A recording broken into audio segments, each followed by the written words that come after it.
métier d'éco-animateur, en fait, c'est sensibiliser le grand public au tri et donc aux gestes de tri, donc que ce soit le tri sélectif, le tri des emballages en verre ou encore le compostage comme ici. Et à la fois les écouter pour qu'ils puissent partager avec nous leurs ressentis, les éventuels problèmes qu'ils ont rencontrés. Donc c'est un rôle à la fois d'écoute et d'information. Lorsqu'on rentre en contact avec les habitants, qu'on vient les voir, généralement on est plutôt bien accueillis. Les personnes sont plutôt contentes de nous voir, d'autant plus qu'elles ont été prévenues à l'avance par des avis de passage.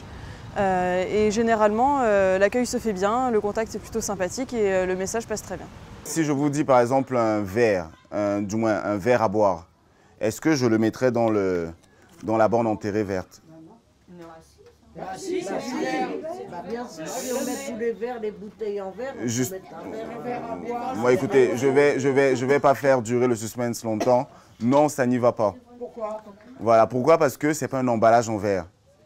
Alors sur le salon Jardin, la mission des éco-animateurs, en fait, c'est d'aller vers le public ou les professionnels pour pouvoir leur donner l'information sur les différents types de compostage qui existent et ce qu'est le compostage.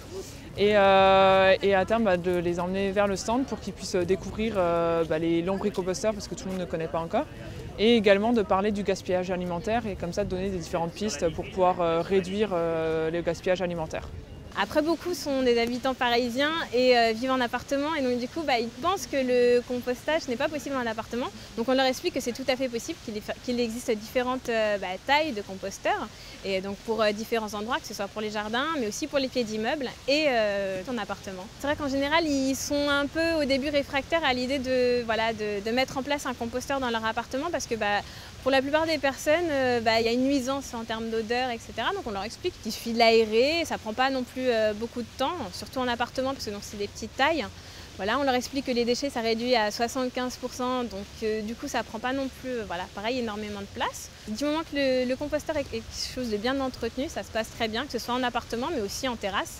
Et donc on leur explique aussi l'intérêt, c'est qu'ensuite ils peuvent avoir un engrais naturel. À Drancy, en fait, le contact est facilité avec les habitants par les supports de communication qu'on distribue. On leur distribue des petits mémos qu'ils peuvent mettre sur le frigo ou à leur porte, qui leur rappellent les consignes de tri, et également des sacs de pré-collecte où les consignes de tri sont rappelées.